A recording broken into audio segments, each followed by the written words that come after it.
paralakhemundi ACF ମୟରଞ୍ଜ ମହାପାତ୍ରଙ୍କ ମୃତ୍ୟୁ ମାମଲାରେ ଆଉ ଏକ ନୂଆ ଟ୍ୱିଷ୍ଟ। ତେବେ କ'ଣ ହେବ ଏହା ପରର ଘଟଣା? ତେବେ ସମ୍ପୂର୍ଣ୍ଣ ଖବରଟି ଜାଣିବା ପାଇଁ ଆମର ଡିକେ ଓଡ଼ିଆ ୟୁଟ୍ୟୁବ୍ ଚ୍ୟାନେଲକୁ ସବସ୍କ୍ରାଇବ୍ କରିନିଅନ୍ତୁ ଏବଂ ତା ପାଖରେ ଥିବା ବେଲ୍ ଆଇକନ୍ଟିକୁ ଦବାଇ ଦିଅନ୍ତୁ, ଯାହାଫଳରେ କି ଆମର ନୂଆ ନୂଆ ଭିଡ଼ିଓର ନୋଟିଫିକେସନ୍ ଗୁଡ଼ିକ ଆପଣମାନେ ସର୍ବପ୍ରଥମେ ପାଇପାରିବେ। ତେବେ ମୟରଞ୍ଜ ମହାପାତ୍ରଙ୍କ ରହସ୍ୟଜନକ ମୃତ୍ୟୁ ଘଟଣାର ତଦନ୍ତ କରୁଛି ପୋଲିସ, ଆଉ ସହାୟତା କରୁଛନ୍ତି କ୍ରାଇମବ୍ରାଞ୍ଚ। ତେବେ ଘଟଣାକୁ 18 ଦିନ ବିତି ସାରିଥିଲେ ମଧ୍ୟ ଘଟଣାର ରହସ୍ୟ ଉପରୁ ପରଦା ହଟିପାରୁନାହିଁ। ଆଉ ସେପଟେ ତଦନ୍ତକୁ ନେଇ ପ୍ରଶ୍ନ ଉଠାଇଛନ୍ତି ସୌମ୍ୟଙ୍କ ପରିବାର ଏବଂ ଆଇନଜୀବୀ।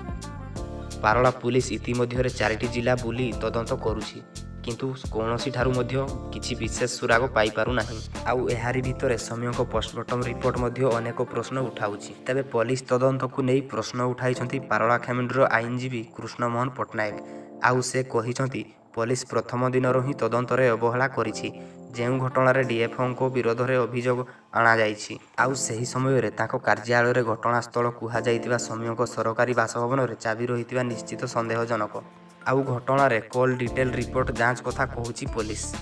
କେଉଁ ନମ୍ବରର CDR ଯାଞ୍ଚ କରିଛି ପୋଲିସ ତାହା ପ୍ରଶ୍ନବାଚକ, କାରଣ ଜଣେ ଅପରାଧୀ କେବେ ବି ନିୟମିତ ବ୍ୟବହାର କରୁଥିବା ମୋବାଇଲ ଅପରାଧ ସମୟରେ ବ୍ୟବହାର କରିବା ସମ୍ଭବ ଖୁବ୍ କମ୍। ତେବେ ଏହି ଦିଗ ପ୍ରତି ପୋଲିସ ଦୃଷ୍ଟି ଦେଉଛି କି ନାହିଁ ତାହା ପ୍ରଶ୍ନବାଚକ।